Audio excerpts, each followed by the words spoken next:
Welcome to 2020 Politics War Room with James Carville and Al Hunt.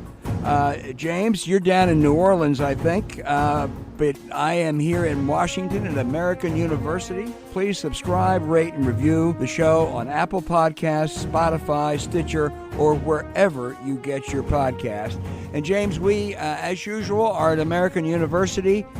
We are partnering with the Sign Institute there. You ought to go, everybody who's listening ought to go on the American University website and look at the Sign Policy Institute, the seminars they're having this spring on politics. James, you and I should take some of them. I think we could actually learn something. I think we could. I mean, that's a beautiful university. It is. It really is. It's Northwest Washington. It's one of the prettiest and best schools you can imagine. And they have a fabulous president and fabulous, Amy Dacey runs the Sign Institute, and fabulous Kyle is our engineer right here with us. So, man, we have a real trio here at AU.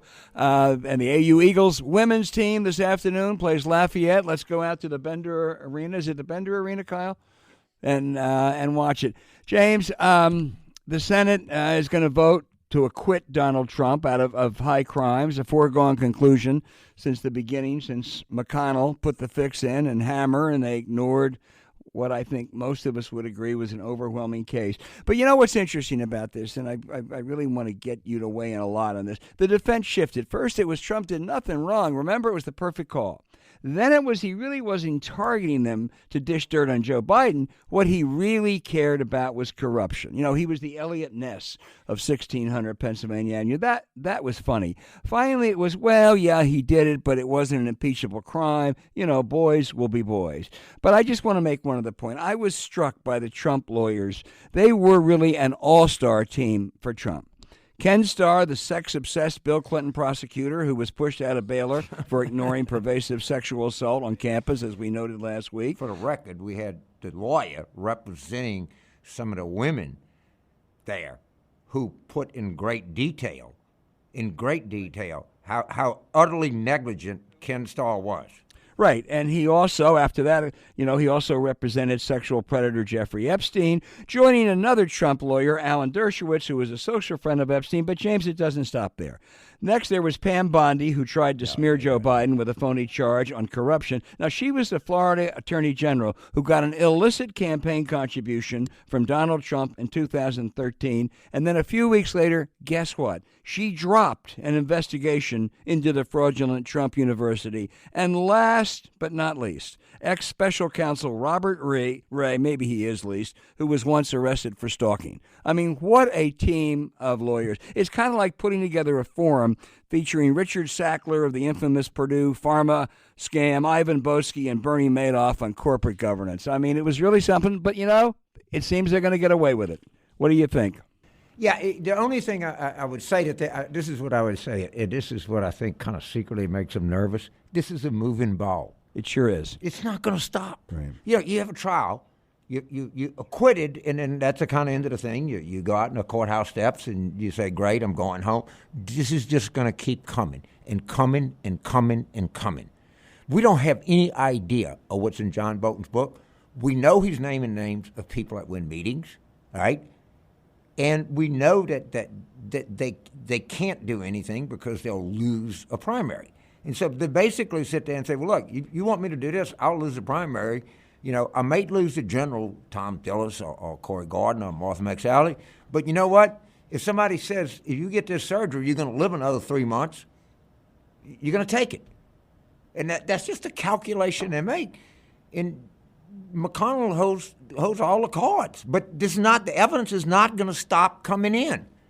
It's just going to keep coming and keep coming. And they got all these court cases. I don't know what, I don't much confidence in the judiciary anymore, but you never know. They in the past, they've like thrown a wrench into this kind of thing. And I'd be mortified. That is such a telling point. Just think what's come out in the last week. We've learned much more from John Bolton than we knew 1 week ago. And anyone who thinks it's static analysis just doesn't understand Trump. Let me call out just a few senators for special recognition. There was Lamar Alexander, who I first met 40 years ago with Howard Baker, and I thought, boy, this may be another Howard Baker. He's turned out to be nothing but. He is a weak senator who cared more about Mitch McConnell than getting to the truth. You know, I remember when he ran for president of New Hampshire. Remember, James, he said, cut their pay and send them home. Term limits for members of Congress. Well, he's been there 18 years. You know something? He hadn't cut his pay. And then he came up with this absolutely ludicrous rationale. Yeah, he did it, but I don't want to hear any more witnesses. I don't need to know any more, and I'm going to vote to acquit him. Lisa, who we call her Lisa McCowardsky. And then there was finally Ted Cruz. He has become now a Trump sycophant with all kinds of specious legal reasoning. Remember only a few years ago, Trump suggested his father might have been complicit in the assassination of President Kennedy, and he said that Cruz's wife was ugly. Now we understand why John McCain said Ted Cruz was the most unpopular person in the Senate. And just finally, I would say I covered the Senate many years ago, and I covered Congress. I love the House more, actually. But I had a certain reverence for the Senate as an institution. Whether it was led by Mike Mansfield or George Mitchell or Howard Baker or Bob Dole, no one could have any kind of reverence for the Senate now. It's a sham. It's a travesty. It's really a disgraceful body, and never more so than this week. Yeah, we've had this conversation a gazillion times since probably the late 80s. You're in an eternal search for the good Republican. All right, that somebody that kind of stands up. We're just dying for Jake Javits or I don't know who, Chuck Percy to come back. They ain't coming back. Forget about it. Okay, that's just what it is. And you saw this on display. Lamar Alexander was the governor of Tennessee. There was a time when he was so popular he could have won a Democratic primary. He was the president of the University of Tennessee. Until this, he had what I would have said maybe a career I disagree with, but at some level, an admirable career, and he just throws it over the fucking fence. And I understand that he couldn't go home. I understand, Senator Corker, who they did. Look what they did to him. Who was a good mayor of Chattanooga. This is out. Everything is carpet bombed, and you're just not going to find the whole Susan Collins thing. Was it just a total setup? All right? And they're going to – Mitt Romney is a one-term senator. They're going to primary his ass, I can tell you. But maybe not, because by the time all of the evidence comes out, they might reelect him. I'll take that back. He has some chance to be reelected. And Utah, of all places, is not Tennessee. He's not my endless search for the perfect Republican. But I think he did this – I really give Romney credit on this one. I think he did this out of conscience. I don't think he didn't. Susan Collins had her finger to the wind, but this was done, and he got a lot of heat. That new woman senator from Georgia who's petrified that Doug Collins, who made a fool of himself in the House Judiciary Committee, is going to beat her in a primary. So she went and had been a Romney supporter, and now accused him of being a liberal Democrat or pandering to him. I mean, the whole thing just makes you sick. Let's unpack Georgia for a second. Because there is a real political story to be told about Georgia. So Senator Isaacson, who's actually a friend of mine, ran against Zell in 1990. Been knowing him. I've gone to dinner with him, and I get along with Senator Isaacson. Okay, I don't think he's a particularly courageous politician, but he's a good guy. So the governor has a near-death experience with Stacey Abrams, who I always thought was smart until she said that she was going to be president by 2040, which tells me that she'll never be president because she said that. And any smart person, although I'm sure she wants to be president, no smart politician would ever say that. All right? It's almost a disqualifying thing to say. Now, so Brian Kemp, who was the right-wing governor of Georgia, saw what was in front of him. So the Trump people wanted to put Doug Collins in there. And he saw what was happening in the suburbs. And he puts in Kelly. She, of course, thinks she's in the establishment lane. You're not in the establishment lane, woman. You better get in the goddamn Trump lane or you're done.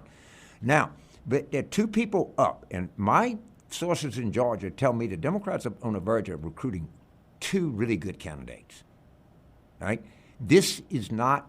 And Kemp has lost control of the Republican Party in Georgia because he's conflicted. He knows he can't win re-election with the same demographic deck that with a different demographic deck than he had in 2018. And he was trying to escape it, and they wouldn't let him escape. And if Chuck Schumer and JB and the entire Democratic Senatorial Committee doesn't go into Georgia, and I mean go in there like Sherman went in there, like all in. They're crazy. They have a chance that you pick up 2 Senate seats. It would be malpractice not to win one of those Georgia seats. And we got 2. Yeah, you could pick up 2, but you got at a minimum pick up 1. They actually thought before that the Purdue seat would be a little easier than the office seat. I don't think they think that anymore. I think they're both equal. And we got, I don't want to say names. That's the incumbent Senator David Perdue. Yeah. Right. But they're on the verge of getting 2 good recruits.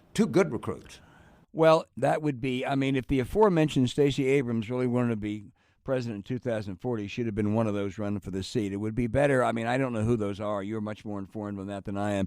But I think it'd be better to get a strong African-American candidate for 1 seat. I'm just not comfortable putting names out because friends of mine told me. But That's fine. At any rate, I think you're on the verge of a really good combo going in. And knowing that, Senator Schumer, he ain't gonna give up on this. I don't have any doubt. No, I think you're right. And that was a consequential vote. And now Collins is primary, and Collins getting in the primary now, and he's gonna beat her. She's trying to prove she's a Trump person. Right. He's gonna beat her. I mean, Georgia is something that we should follow in this show. We should follow Georgia in this show. Well, and that it is really Georgia and North Carolina. Georgia and North Carolina. Let's make those 2 states prime subjects. I was born in Georgia, so I'm kind of sympathetic to it. Yeah.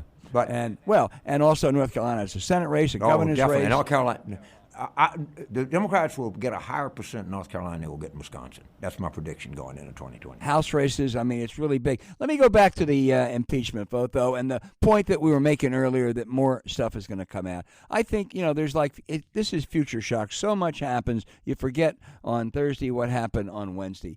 John Bolton came out, and John Bolton is a guy who I have disagreed with 98% of the time, but no one has said that John Bolton is not a person of his convictions. One of the complaints against him by his critics is that he is a person of his convictions. He's been accused of a lot of things, a lot of bad policy views, and the like. I've never heard John Bolton called a liar. He also is a meticulous note taker. So he is claiming that he was in this meeting, that Trump, 2 meetings at least, that Trump directed him to do this. Trump, of course, as always, and all the minions, sycophants around him say, he's wrong, he's a liar. Well, interestingly, John Kelly, who was Donald Trump's chief of staff, Donald Trump appointed him, a former decorated military veteran who knows all the people there, said, I believe John Bolton. He takes notes. He's honest. I think John Bolton is there. And for the Senate not to call him makes it half a trial. That's from John Kelly. If I am Martha McSally or Corey Gardner, there's going to be more John Kellys in the next 2, 3, 4 months. And I guess they're just so scared that they can't. They have to ignore. They have to put their conscience and their integrity in a blind trust. So let's contrast. Let's contrast 2 people. All right, Rex Tillerson and John Bolton. Right. When Rex Tillerson was appointed, there was a kind of general convergence that, yes, he's a Republican, but he's was the head of Exxon. He was the head of the Boy Scouts. He was a great Texan. He would know something or whatever. He has been reduced to a pile of salt. Right? He's a humiliated, disgraced old man. John Bolton was thought to be this internal, really ideological, right-wing guy that couldn't even get confirmed by a Republican Senate, right? But the problem there is he bought a gun to a knife fight. Yeah. And he's a guy that knows the inside, like maybe Rex Tillerson knows the inside of the energy business. He knows the inside of Washington. And Rex Tillerson allowed himself to be humiliated. Bolton said, "No, not so much, guys." And that's the danger of when you insult 100 people, the odds are 1 will come forward, and that's exactly what happened here. Somebody came forward, and if you look at all of these other people who stood there, who were humiliated, who were disgraced, who were fired by somebody else, and they got what they deserve. I in some sense I want to feel sorry for Rex Tillerson. In another sense, man, you were just weak. You were weaker than rainwater. I've just finished the best book I have read on the Trump administration. Far better than even Bob Woodward's or any of the others. And it's called A Very Stable Genius. There's a lot of irony in that title by the two great Washington Post reporters, Phil Rucker and Carol Leonnig. And I mean, you read it, and even if you know a lot about it, even if you have a very, very jaundiced, negative view, you think there is a corrupt criminal who is unstable in the White House, you're shocked by some of these stories. And it's page after page after page, and it's detailed. It's with great specificity. And I would say anybody who's on the fence, and those senators, that should have been required reading this week. It don't matter. They could read anything. They don't want to lose a primary. Let's turn to the Democrats in the Iowa caucuses, which is on Monday. After spring training, opening day is on Monday. And the stakes are huge, particularly for Joe Biden and Bernie Sanders, who, based on at least a little bit of reporting out there, are 1-2. Everyone's waiting for tonight, for Ann Seltzer's final Iowa poll, and we'll find out. Everybody seems to think, or the conventional wisdom is that Bernie's going to win Iowa. He has the surge. I just have a hunch that Joe Biden might surprise, which he usually doesn't do. But if he does, I'm going to give credit. I'm going to give credit to Joni Ernst and some other Republicans, because I think the efforts to smear Biden have backfired and created a certain vote for him that might have not have been there beforehand. I hope you're right. I actually think I've been in California, been doing a bunch of events. I did things. I've come to a weird conclusion. To some extent, maybe the best storyline is for Warren to do better than people think. Because a rejuvenated, chastised Warren is going to be much harder for the Bernie bros to have a schism. And if Biden is nominated, and I'd be totally 1,000% happy, everything, you're gonna have a schism, and you don't need much. Nader cost us the presidency. Jill Stein cost us the presidency. I am worried sick about a splinter effort in the Democratic Party. Sick. I don't think Trump has any hidden power. I don't buy any of that. But what he can do in with the Electoral College, if he has a splintered Democratic Party, he can get back in. I think the best hope for a unified Democratic Party is that you have a rejuvenated Warren that comes back. I don't know if she can. But if she does, she has redemption on the side, and then she can say, I learned a lot. And she can quit chasing Bernie's left tail because she found out that's not going to do you any good. These people want the real thing. But that's my kind of thought right now. But I'd be happy out of my mind if Biden ran first. I agree with you. I think she may have lost that opportunity. I think if she had done that a month ago, it was possible. But I don't know that. Maybe we'll all be. Iowa's surprised us in the past. I don't know.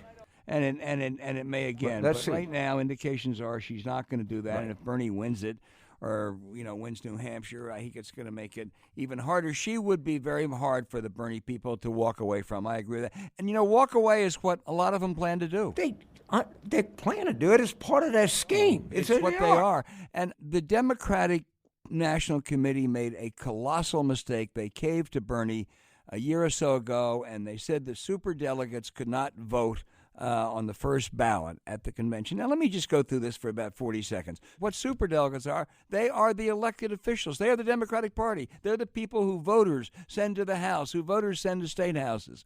That is what the party is supposed to be all about. And the fact that they were 15% or 17% of delegates at a convention, they are not all establishment candidates at all. They swung for Obama in 2008 when Hillary was the establishment candidate. But what they do is they understand both two things, winning elections and governing.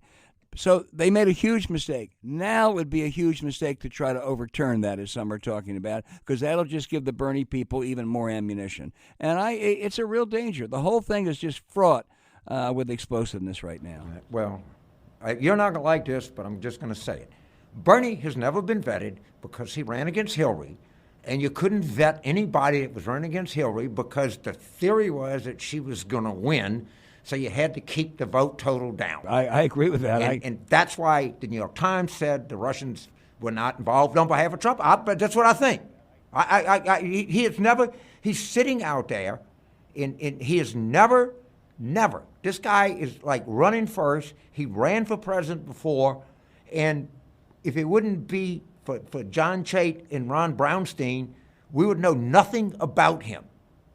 And I am sorry. And if you talk to people in the press, they say, well, have somebody bring it up. They never had to have anybody bring up anything on the Clintons. The press was gleefully out there, sending people, making deals with the guy that did the Clinton cash book. Let me repeat that. The New York Times made a financial deal with the guy that wrote Clinton Cash. All right? Am I speaking the truth? Is that true? I don't know. I know. Of course it's true. I would agree that Bernie has not been vetted. And what happens is that you go and Bernie is the only criticism. Are you for public option or are you for single payer? Big debate over that. That is such child's play compared to what the Republicans would do to him in the fall. And if the press and the other opponents don't do more now, I don't think Bernie's going to be the nominee, but if he is, it would be just a total disaster. Let me repeat. The New York Times had a financial deal, a co-publishing deal, with the guy that wrote Clinton Cash. That's a fact. It's a fact that Jill Stein was a Russian agent. We can't whitewash history. All right? They just can't whitewash history. We can't say, well, it's just where it is. What led to this in American politics is in part because of that. All right? It's in part. It's not totally. And if you look at it, but we just can't deny history. You just can't deny history. History is history. They did say that. Look at the Harvard study. History? I'm telling you, it's true. They made a deal with the Clinton Cash guy. Okay? Go look at the Harvard study as to how many goddamn email stories they did. The whole press. And we say, well, it just happened. James, I've not only looked at the Harvard study, I had taught a course on the Harvard study. So I am well aware of that and well aware of the critiques. And I think the issues now is where are we? Where are we today? And what's going to happen in the next couple of months? And I think the Democratic Party has a golden opportunity. Trump cannot win this election. But there is a very good chance, the way it's going, that the Democrats could blow this election. And it seems to me that really is a threat that's beyond anything we've ever had before. And I think it is a very good chance that the party splinters. But we do a show that people listen to us for something more than cable TV, all right? And there are people that caused us to get to this point in American politics, all right? No single person or no single entity or institution is totally responsible, but there are complicit people out there, and they are. And I'm just going to name them. I don't care. What are they going to do to me? It just is. I have a gazillion friends there. All right, I've counted the number of people that work at the New York Times that I have on my cell phone.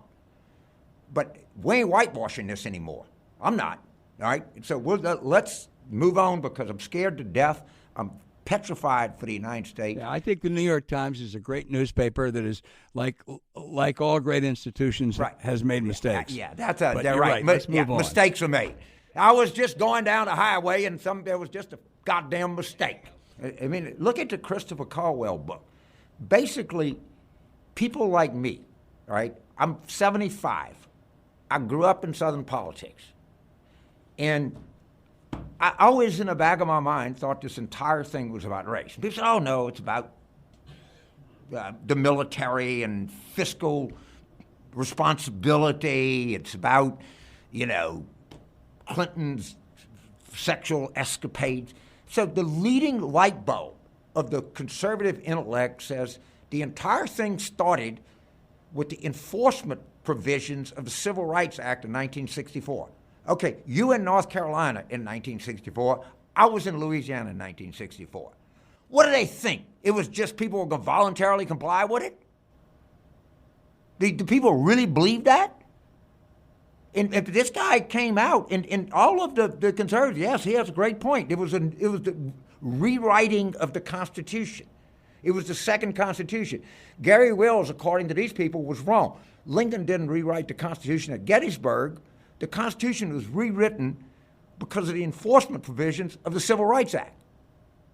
It's like, okay, thank you. I'm 75. Somebody came up and said, you know, James, you and all your friends were right. And thank you. Let's move on. There is one person who knew that at the time, and that was Lyndon Baines Johnson, who predicted exactly what has happened would happen. And, I mean, we all should be, this is a much better country because of what they did in 1964 and 65 and 68 with that legislation. But you're right. It enabled those who both overtly and those who covertly today play the race card. And that's a key part of, unfortunately, that's a key part of the Republican constituency today. We now know, all right? It is here. I read this guy in the FT every now and then. He seems like a good writer, you know. I thought he was a. He is. If you read the reviews of this book, he is an intellectual god to these people, and he was being totally honest. He was being totally honest, and it didn't just matter in the South. It mattered in Wisconsin, in Michigan, in Pennsylvania, in Minnesota. In you name it, it mattered. Iowa, it mattered in Oregon. Right? The reason I dredge up history is because history is actually instructive. There's something to fucking learn from this. And this is the foundation. You know, you can't say it, and they say, well, gee, why did Ronald Reagan go to Philadelphia, Mississippi to open his campaign? I know why. And I've seen all kind of apologetic. Well, it was just about, you know, people controlling their own destiny. Oh, come on, man! I've listened to this crap all my life. I live with it, and I'm nice. I know exactly what is behind this, and I've always known it, and now it's confirmed to me. So we'll move on. But I've always thought that. You and I have had 5,000 phone calls. You know I've always believed that. Yeah, I do. I agree with you.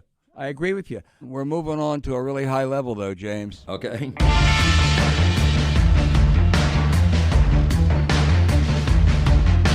Now we turn to our favorite part of the program, Christy Numbers Harvey, who not only is with us today, James, she's here at AU in person. And the only thing better than having Numbers Harvey on her microphone at home is having Numbers Harvey in person. Right. Yes, it's a rare Christy Harvey sighting. Hi, fellas. How are you? All right. I have two numbers for you today. I'm going to start off with one that is an issue that's really close to my heart, and I'd love to hear you guys talk about it.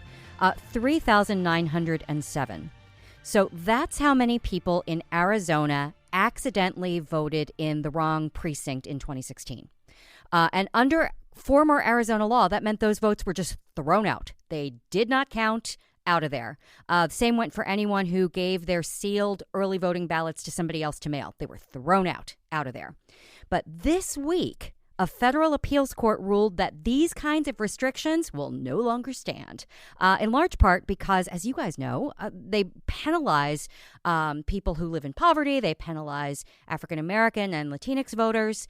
So I think this, to me, is really good news. But, Al, I know this is something that's been really close to your heart for years. Well, I praise that federal appeals court judge. You know, this is the tip of the iceberg. This is part of a very concerted effort by mainly Republicans and conservatives to disenfranchise people. We talked earlier about those seminal civil rights bills that increased opportunities in the franchise back in the 60s. They're now trying to reverse a lot of this. Georgia, Wisconsin, and Arizona, fortunately, the guy running for Secretary of State wanted to print all ballots in English only. Now, guess who that was aimed against? Yeah. And, Stacey Abrams, who we talked about earlier, probably lost that Georgia race because they threw so many people off the rolls. They ended early voting in North Carolina. They ended 1 week of early voting in North Carolina. Guess who that disadvantaged? African Americans, young people. It's going on everywhere, and it really is a disgrace. And, 3 cheers for that Federal Court of Appeals. But, boy, this is going to have to be litigated every single day between now and November, because that's the effort. They think if we can't win legitimately, we got to throw people off the rolls and win that way. James, how do we use this success to build success in other places and really get this momentum moving again? So what you have to do is, and the Democrats have never perfected this, is something called politics. The way that you excite people about the right they have is to tell people that somebody is trying to take about. And Albert, I disagree. This is not mostly from conservatives. It's 100%. It's not mostly. There's no other culprit in this. All right? They know they're not going to win these states if you let people vote. All right? And they're going to do everything they can to stop people from voting, and you need to do everything you can to tell people and run ads, go on the internet, go on social media and say, these are the people that fought for your right to vote, and now you're not going to, and they're still fighting against it. And the fact that Martin Luther King is dead, or Vernon Jordan is old and out of the game, or John Lewis, or anything else, you have to pick up the torch. You have to make this about something bigger than just going out and vote. And if the Democratic Party or these interest groups don't start doing this and stop filing these, or you can go ahead and file all the legal briefs you want. You may win who knows, some court may, every now and then is going to let you win a case. You have to go out and energize people in the sense that somebody fought to give you a right, and that right is not in cement. That right is being challenged now, and it is up to you individual, to exercise that and fight for that. If you do that, you can really affect an election. We just give up. We just let people run over us. But why do you think we won 6 out of the popular vote in 6 out of 7 elections? We let the fucking Bush v. Gore run right over us and just accepted it. And I'm going to go back and read editorials. So I just got, well, that's the court spoken. We're a nation of laws. And they were people that I know that are petrified by Trump that kind of agreed with it. And this is, you're not going to beat this thing by, oh, well, it's just one side has a point. Well, maybe we have a better point than they do. No, telling somebody you can't vote is not, telling somebody you can vote is not a better point. It's the only point. The only point. Well, not only is it the only point, but they come up with this absolutely phony excuse that there is voter fraud. Let me just give you one example. North Carolina tried to do it. They said, well, there's voter fraud. Now, there was a very good study done by a couple of professors, and they found that basically out of 4.8 million people voting, this wasn't fraud. 508 votes might have been illicitly cast, usually by mistake. That was 1/100th of 1%. At the same time, ending that 1 week of early voting, they concluded, meant that about 18,000 voters couldn't vote, almost overwhelmingly young and African Americans and Latinos. 508 versus 18,000. It's a total scam. And it's going on all over the place, and it really threatens the core of a democratic system. But what about Hillary's email? Sorry, go ahead. The only quibble I have with you guys is I don't think we can sit around and wait for the Democratic Party to take up that fight. I think we have to, everyone who listens to this podcast, take 10 minutes right now. Be a real war roommate and post something about how angry you are that they're trying to take away your right to vote, how much you support things like this Arizona law being overturned, and take the fight to the streets. I agree. You know what? I got a number for you, Harvey. Okay, 4. Go ahead. I got one number. I got 4. Okay, my 3 favorite females are Mary, Maddie, and Emerson. My 4th is you, Christy. So you number 4. I'm not going to tell Nancy Pelosi that you said that, by the way, James. I love you. All right, I'm cheating on Nancy, goddamn it. Or Judy, or anybody, okay? All right, I got one more, and that's 54. So you guys know, and give me hell for it, but I'm a sports monogamist. Like, baseball has my heart. I'll cheat on baseball once in a while with a little basketball. Every once in a while, I'll step out with a little tennis. But I have one true love. So Super Bowl Sunday isn't usually my thing until this year.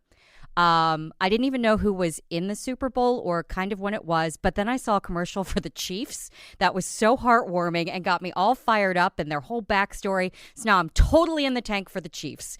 But no one should listen to me because I literally am making all of this decision on a commercial with a puppy in it that made me cry. So, James, where are you going with this? Who do you got this weekend? Our original thing was called Two Old White Guys. Yes. Okay. Andy Reid is an old white guy. I'm pulling for Andy Reid. Shanahan one of us. can win 10 Super Bowls between now and the time he retires, all right?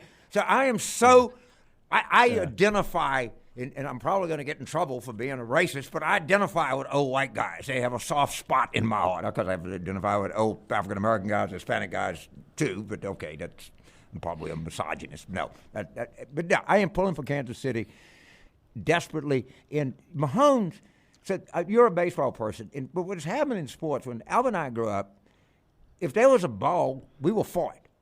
I'm not a baseball guy, football guy, basketball guy. I like if it's in season and somebody's throwing it, hitting it, catching it, kicking it, I'm for it. I don't give a crap. And I'm excited going into this season about the Nationals. I've already got my preseason thing. No one in the world was more excited about college football than I was. I'm actually, people come in and say, I don't care about the Super Bowl anymore. And, for a while, because we were out of it, now, okay, of course I'm going to watch the game Sunday. And, of course, I'm going to pull for Kansas City. And I know that the Saints got robbed last year, but it doesn't matter. I just keep coming back. I'm just a sucker. And, by the way, watch out for the New Orleans Pelicans. I'm just warning. I'm just telling you, watch out. These sons of bitches are coming, man. They are coming. And now the Greek freak is coming to town, and James, I'm going to be out of town. You have told me a lot that proved to be true about politics. Who told you Zion is going to be? You did. Zion is going to be the brand this year. You did. And is he ever? Right. He is, and you did, and I'll give you credit, but wow. you were not alone. Now, I mean, but I saw Peter Gruber, who is I was raising money in Beverly Hills. And he owns part of the Warriors, and he's a really, really, really smart guy. I think he also owns part of the Dodgers. I'm not sure. And there's some concern, and you should ask knowledgeable basketball people about this, that Zion comes down too much on one leg. And given his weight, that he can do that for a few years, but it's going to tear him up. Yeah. And he's got to learn how.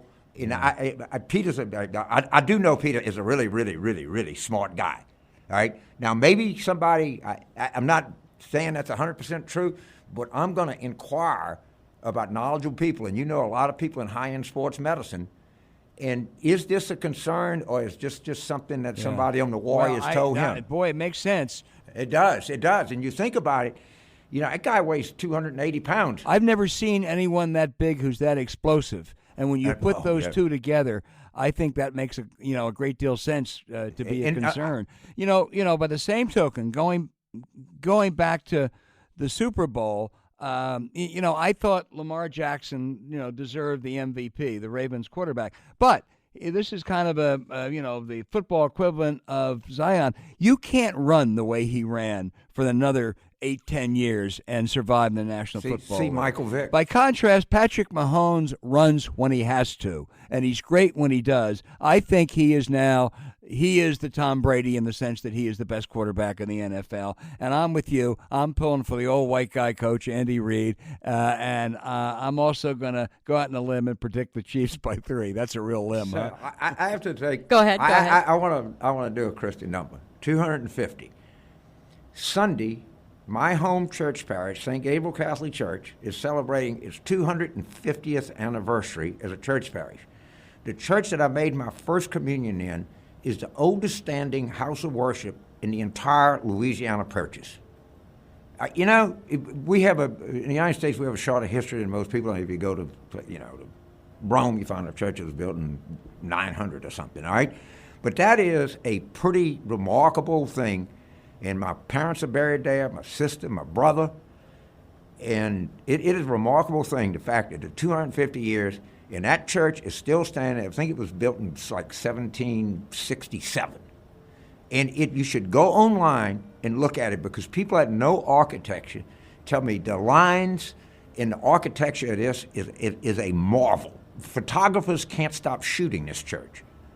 And so my heart goes out, and I wanted to James, go. how do you go online?